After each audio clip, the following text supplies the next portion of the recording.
Because every time I go to Manila, and I said, every time I go to Manila, I always say, Lord, atong pinulungan pinisiya, Lord, kanong nindot makining Manila. Why Manila is so beautiful. Fountains live and right, so clean and bright. I really so zealous why Manila is like that. Not only in Ross Boulevard, dito sa Tondo, it's so beautiful. Kasi may mayor, why the mayor so, you make all these things. Then I came to know it was Mayor Lito Atienza was the mayor in Manila at the time. Manila pa lang ha? Ipanindot na niya ang Manila. I said, kung ang atong mayor dere, ningon siya, I will make Cebu, Singapore-like. Kadauan, Singapore-like. Tungod sa gabing baha. Yung kasagaran sa namuyok, Singapore. But our speaker already made Manila over a decade ago, not Singapore-like, but at par with Singapore. At par. Lahat ng Singapore-like o at par. Oy. But anyway, the most important thing is, for me, our speaker is the most seasoned political leader in terms of political in service to the Filipino people. Nagsugod ko na siya og barangay captain. Saka, konsihal, na yung vice mayor, na assemblyman, na secretary sa DNR, and all other posts, higher and higher. Then prior to the last election, he was our deputy speaker, the House of the Representative. Deputy speaker. So dili mo na ka-ordinaryo ang atong bisita karong hapuna. But nevertheless, doon na may plano ang Ginoo. God has his own plan. Is with us this afternoon to share to us why we Catholics, why we Filipinos should stand up no to divorce, no to gay marriage, no to abortion, no to medical marijuana, simply because we love life. We live life, and as Christians, we have to defend life. Ladies and gentlemen, please let me welcome our dear speaker this afternoon. By line, Sir Lito Atienza.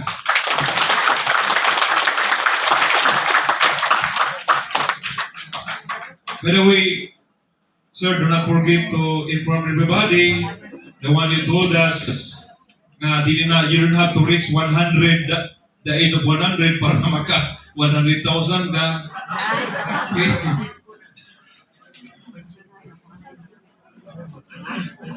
Mungkin ya sendiri. Yang sini nak mau gini.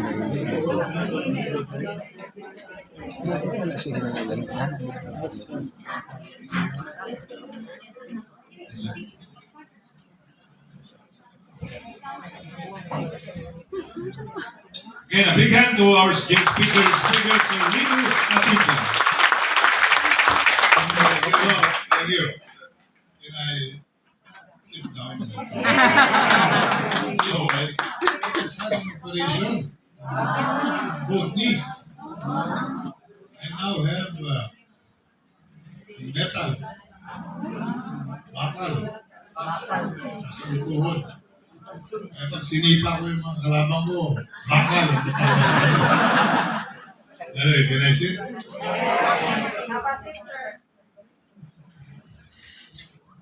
This is my first provincial trip after my operation. Because I love Cebu. And I respect Dr. Bulisera. He should be supported.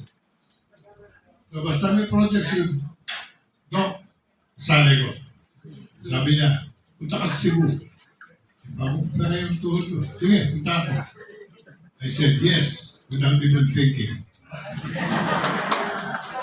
I mean, there will be about 100 listening to you. Because sila konti lang, okay lang. And when I came in, very sorry, konti namin, kasi yung mga 20 lang. He was very apologetic. Yeah, Congressman, may bahay sa mga ibang lugar. Kaya baka walang makinig sa'yo. Kaya ikaw, huwag kang mag-alala. Maski na isa lang makinig at makumbinsi ko, okay na sa akin. Because very important is awareness of what's going on in the country. Sabi nga ni Doc, Congress today are discussing matters which are against you, against our faith, against our future, against our way of life, against our religion, against God. They're discussing it now. Even abortion is now being discussed. Same-sex marriage. Legalization of marijuana. What do they want to do with us? Make us all drug addicts? To forget our problems? Marijuana, life is good. And the marijuana stick. So we have to fight all of this. And I would not hesitate to go to any place if there is anyone wanting to listen to what we have to do. I will do it for God and country. Alam nyo, nang nagsisimula kami sa pro-life movement, I went around talking to different groups. Ang hirap paliwanag ang issue natin. Because we're so brainwashed. People are brainwashed by government. We believe what they say. We should not have more children. Possibly no more children. They tell us that children are nothing but a burden. The young Filipinos get married. They do not want to have children anymore. Correct. When I got married, I made it a condition to my wife. If I marry you, would you give me 12 children? She said, I like that. I want also more than 12 if they're possible. So I married her right away. She is with me here at Bank.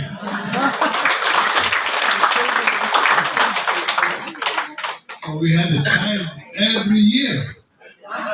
Every year she was conceiving. I thought she said, God, Si Kuan. you are blessing Kaya matindi me. yung mga anak mo. It's so easy to make a child. Our firstborn is Kuya Kim. You know him? Very proud of him. He is also a very good husband, a good father, a good Christian,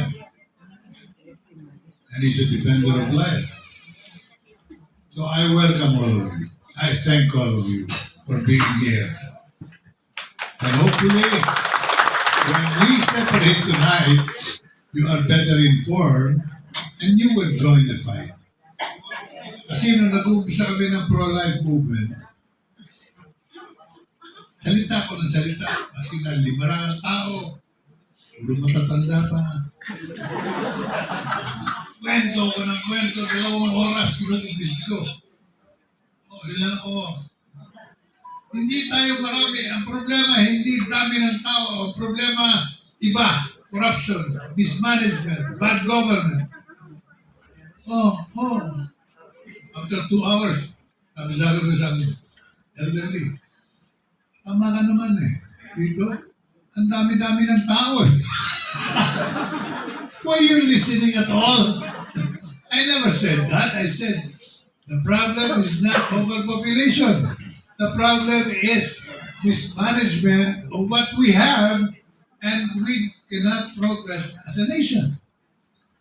Sabi nga ng father ko, when I was growing up, you know, Filipino, the Filipinos would be better off if we had no government. Because government is the problem. You know ba? Is life getting better for you? Tell me now, is life looking brighter today and getting better? No. The price of gasoline is unprecedented. Paano pakikita yung mga jeepney driver, mga bus driver, taxi driver? Ang mahal-mahal. Yung value ng peso, magkano na? 59 pesos to $1. And if you tell me life is better now, there must be something wrong with your head. I don't see much of a future anymore. The future is getting darker and darker. And on top of that, as I said, Congress is now talking about divorce. Who among you support divorce? You want separation of husband and wife? If you're angry with your husband, do not divorce him, punish him. Divorce is the easiest way. Konting disagreement lang, nahiwalay na tayo. So marriage loses its effectivity. And that's what happened in America, the Western world, other nations who embrace divorce. Now they have broken families. Then they have fatherless families. Then society weakens. Kaya, yung mga tao ron, binaparin yung mga kapwa-tao, kinasaktan, for nothing. In America, who among you has seen America? Sige nga, who among you? Wala. Nahihiya ka. Ako nakapunta na sa Amerika. Kasi yung biyanan ko, yung parents living, used to live in America and we would go there twice a year. I went often America before. And you know, I saw the deterioration of America and I saw the reasons why they were deteriorating. One, they embraced the anti-life, anti-Christianity principle. Earlier, the Americans prayed as a family. Remember those years? The prayer before meal, after meal. That's an American practice. Catechism in school, that's American. But they gave it up. They prevented themselves from learning more about their faith and they'd rather not talk about their faith. Pinagbawal pa ang dasal sa mga paaralan. Bawal magdasal ang mga bata. Ginaya natin yun, men, sa Pilipinas. Bawal na rin magdasal ang mga bata. When I was mayor, I said, there is no law on this. I will ask my teachers, teach your children how to pray and pray before you even start opening your books. I did that. And they threatened me with lawsuits, but they did not even try it. Because tama naman ako eh. Hindi ko naman sinasabing maging katoliko kayo. Pero matuto kayo magdasal. At manalangin sa Panginoon Diyos sapagkat meron tayong Panginoong Diyos na kinakailangan kinikilala ng lahat. Whether you are a Protestant, whether you are a Iglesia, you must recognize that there is a God. And therefore, you must thank Him every day. We as Catholics, we're better off because I have to tell you, from the bottom of my heart and in my own studies, I know that Catholicism is the true religion. And our own faith is the correct faith. I'm not belittling the others, but hindi sila talaga ang totoong dapat tanggapin tunay na pananampalataya. We believe in God and we follow our religion that has been given to us by Jesus Christ Himself. The Catholic religion, the Catholic Church was founded not by man. It was founded by Jesus Christ. And the succession of popes, the successors of Jesus Christ, are all there, buried in Rome. For anyone to see. Meron ba sila ganun? Where did their religion come from? From good speakers, from those who pretend that they are the holy men, at hindi sila galing sa Panginoong Jesucristo. So sino sa inyo ang Katoliko? Taas ang kamay. Congratulations. Sino sa inyo hindi Katoliko? Susunod ko sa kay Father. Napinyagan kayo ba? Let us embrace our religion because it is the one holy Catholic, the only religion that Christ gave to man. So today, we are talking about loving life. Why should you love life? Why should you love life? Because if you are not born and you don't have a life, you never live, you'll never get to heaven. You'll never get to see Jesus Christ. There is only one way to meet Jesus Christ, and that is to pass through this earth, live a life, and then, after a successful life, join Jesus Christ. That's the essence of our religion. So we must all be happy that we were born, we were raised, and we are now good Christian Catholics. Palakpakan natin sa sarili natin. And we should learn how to live life properly. Hindi yung palaging puro problema. Dinidibdib natin masyadong problema, tapos gusto natin ng divorce. Huwag yung dibdibin ang problema. Hindi nyo maiisip ng divorce. Pag ako, inaaway ng misis ko, hindi ko na lang pinakikinggan. Sabi lang. Eh, pag dinibdib po, di mag-aaway na nga kayo. Sabi naman ng Panginoon, basahin nyo sa Bible, nakalagay doon. Pag yung asawa mo masyado kang inaaway, matulog ka sa labas ng bahay. Matulog ka sa bubong, kinakailangan. Iwasan mo na huwag kang pumayag na binubugbog ka ng misis mo. Kala nyo, battered wife lang meron. Meron din battered husband. Dahil meron din mga misis na pusado. Ako, natuto kong parang walang away, oo lang, oo. Meron humingi sa akin ng permission. Magtanong ka muna sa misis ko. Kailangan, aprobado rin niya yung gagawin ko. Walang away. My point is, we have to live, we have to go through life. We are fortunate we were born. Because if you were not born, then there's no way for you to go to heaven. You were born, now you have a chance to go to heaven. Now, in the course of walking through this earth in your life, you don't have to be miserable. You have to have a full, meaningful life, happy life, with all the necessities of life within your reach. A Filipino. Tayo ba pinanganak para maghirap lang? Diba, ever in your mind will accept those who say, you are poor because you're a Catholic. Kaya kayo naghihirap kasi tinuturo sa inyo na simbahan. Magsakripisyo kayo. Pamigay nyo, yaman nyo. Kaya kayo mahirap. Kaya kayo mahirap kasi naniniwala kayo sa simbahan at sa inyong pananampalataya. That is wrong. We are poor not because we are Catholics or we are Christians.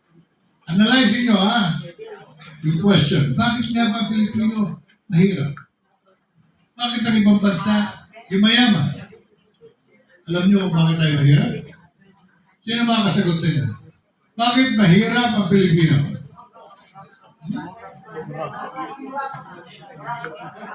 Corruption. That's the answer. We are poor and we remain to be poor because our leaders have not been performing how they should and what they should do and instead engage in corruption. Corruption is the cause of poverty.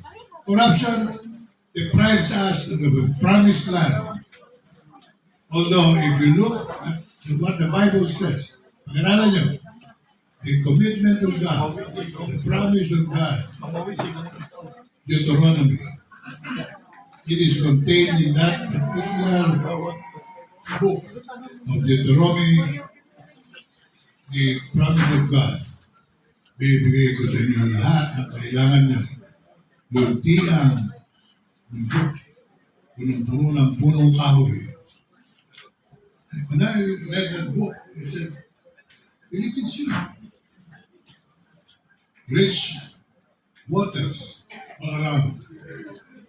Karagatan na magbibigay ng lamang dagat, pagkain para sa inyo. Pilipinas yun.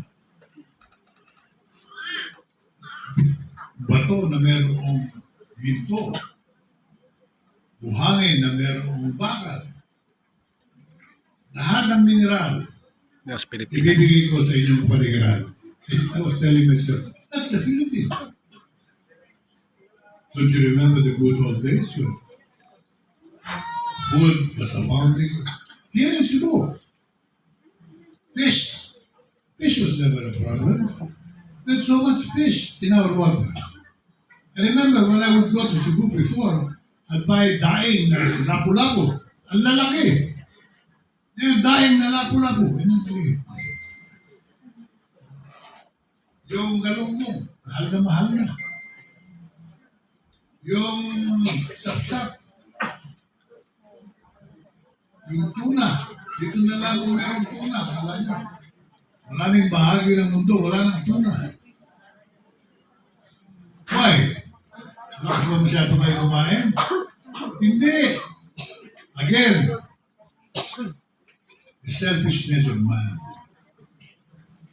In our case, it's still corruption. Where have all the 14 million hectares of tall green trees that we used to have go? Where did all the bakawan go? Where did the gold which abound in our mountains, in our rocks, and in our sand go? Where did the gold of central bank go? Sabi niyo, wala na tayong ginto sa central bank. Saan napunta? Tanungin natin si Bongbong Marcos para alam niya kung saan. Kasi wala. Our money is no longer gold-based. So, in a situation like this today, it can go all the way up to 101, 100 pesos to $1. But if we are gold-based, like it used to be, 2 pesos to $1. Sabi nila, kaya tayo mahina, hindi naman mahina ang peso, malakas na yung dollar. What kind of a statement is that? Pinobola tayo. Malakas pala ang dollar. If dollar-based lang tayo, hindi nga tayo gold-based eh. Eh bakit tayo mahina? Ang dollar malakas. Kasi yung dollar, andun pa. Yung peso, wala na. Eh ha? Tuwas ang tataas yan, naabot hanggang 100 pesos to $1. Wala na kasi tayong ginto sa central bank. Where is our gold? I don't know. Maybe you know. But I don't want to believe what they say because obviously they're telling a lie. They're fooling again the people. Unless you wake up and you fight for your rights, we will forever be like this. And life will become more and more difficult, and it will take Dr.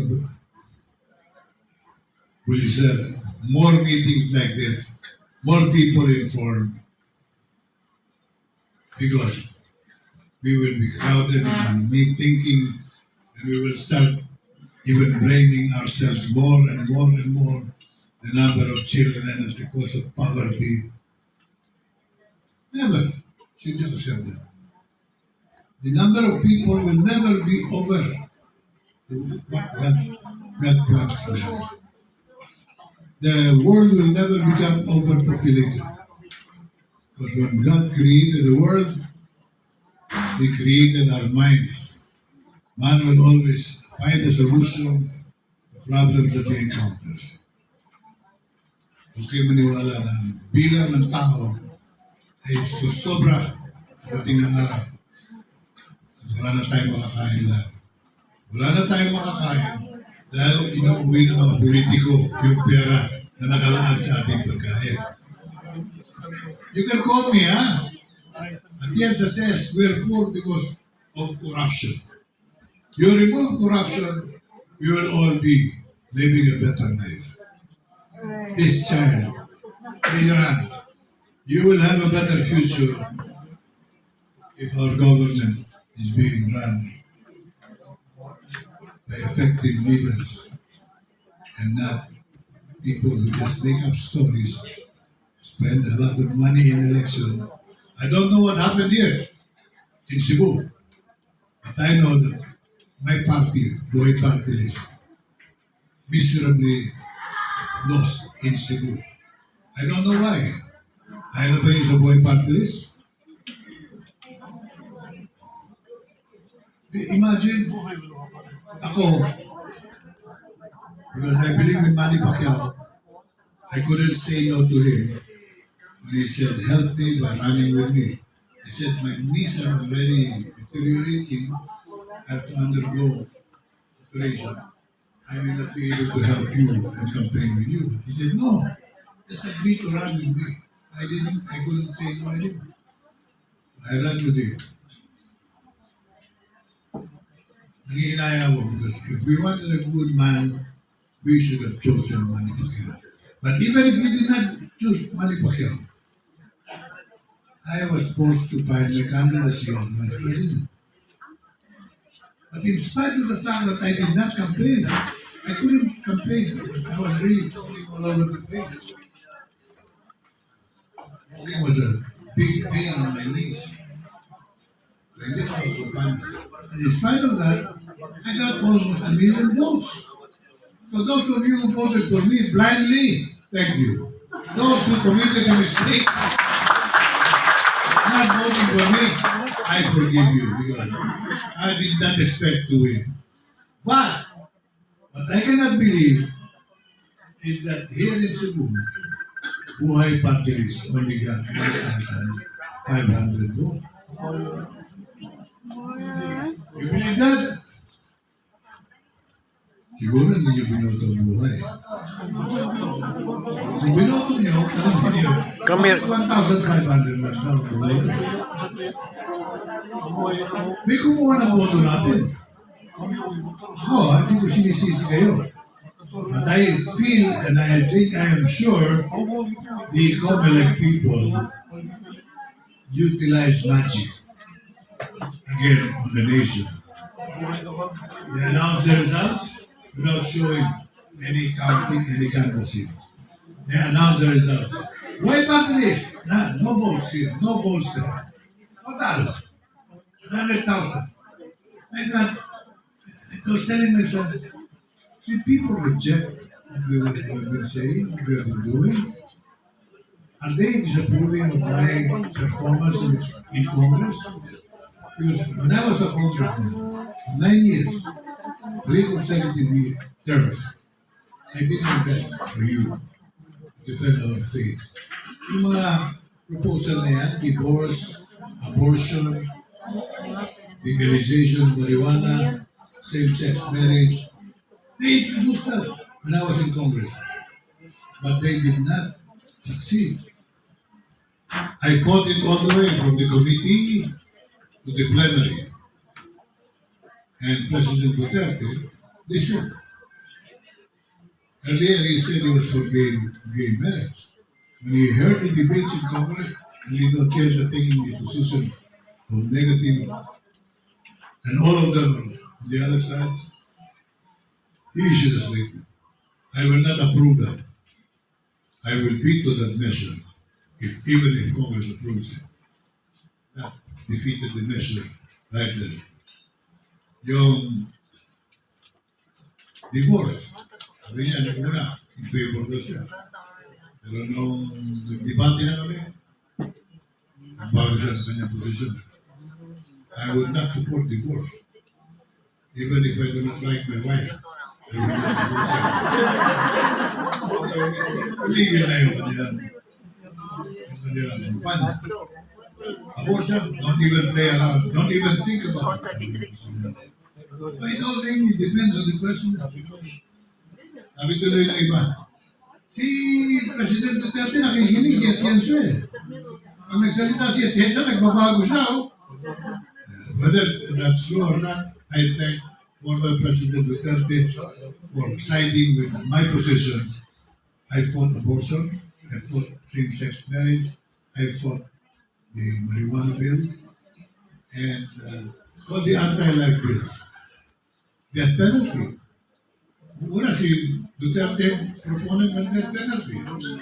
But when the debates began, obviously he was listening. Siya ang nagsalita. Hindi solusyon ang death penalty. Kaya huwag na niyong approval niya. I will veto that. Tigil.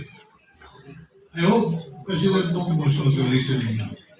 Even if we are not able to deliver our positions in Congress, I am out of Congress now, but I am here in Cebu and saying the same things. If he is listening to what we are posting in the internet, I hope President Bongo Marcos will also change his position. It will not help him any if he liberalizes the same-sex marriage, the legalization of marijuana, medicinal use of. But even America started with marijuana as a medicine. And eventually, opioid was included in all the medicinal preparation. And now the problem is one of opioid proliferation.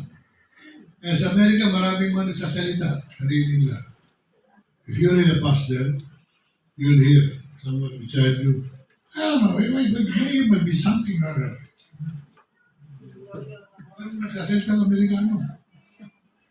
Wala naman siya kausap. Kung sasagutin niya, you're right, no? One shouldn't be doing those things. But they're going crazy. You don't want to go crazy. Let us not start with marijuana because we will graduate to other drugs eventually. Let's reject that today and not later. And since we already committed many errors, pinagbawal natin ang catechism sa eskwela, huwag natin itigil ang catechism sa bahay. You have your own families. All of you have families. Sino sa inyo may pamilya? Taas nga kamay. Huwag kayong mahiya. Hindi ko nagtatanong isang, pero sino may pamilya? Start with your family. You start your own family catechism. Teach your grandchildren your faith. Defend your faith among your children and your grandchildren. Believe me, it will help them greatly as they go through life. Because they don't get it anymore from school. They should get it from their families. Tayo, mapalad. Yung generation natin, natuto pa tayo ng ating catechism. Now we should share this with our family members. And it is a duty more than anything else that we teach our children and grandchildren and great-grandchildren. Turuan natin ang ating catechism. Let's introduce Jesus Christ to them and tell them why they are Catholics and why they should rejoice being Catholics like what we are feeling in defense of our faith. We should rejoice that we are Catholics, but we should learn how to defend it from the threats that it is now facing, especially in the Philippines. Dito sa atin, kung saan natin nangyari sa ibang bansa kung hindi tayo magsasalita. Ang Kongreso huwag natin asahan na. Ang gobyerno huwag natin asahan na. Ang tao ang solusyon. At ang ating talino, ang ating pag-iisip, ang ating kakayahan ang magliligtas natin. Subalit ako'y nagkumakatok sa simbahan natin. I appeal to our hierarchy. I ask them to speak out for the people. Do not throw the ball to the lay. You keep on saying, ang lay dapat na mag-defense niyan. We don't have the resources. You don't have the way to fight media on this matter. Lamang na lamang ang mga LGBT sa internet. How do we fight them? But we have the pulpit. They do not have that. If all parish priests, 4,000 or 6,000 of them, use the pulpit for their Sunday masses, ituro nila ang tama, ang catechism, ibalik nila sa ating awareness, using the pulpit as the means of communication and the authority of the church and the responsibility of the church to inform our flock, then they have no way of winning. Alam niyo, minsan, kinausap ko yung isang pare. Ano ko, Father, salita ka naman doon sa RH bill during that time when the RH bill was being discussed. Alam niyo sa gitna? That is a political issue. I cannot comment on that. Ano ko, hindi political issue. That's a moral issue. Life is a moral issue. Hindi, political yan. Eh, hindi nagsalita sa iba. Kung meron na mga ilang obispo lumaban, talo tayo. Pero hindi pa ako congressman. Kaya ako nag-decide tumakbo ng kongreso noon after the defeat of our position RH issue. 2010. 2013, I ran for Congress and you supported me. In Cebu, I got a lot of votes.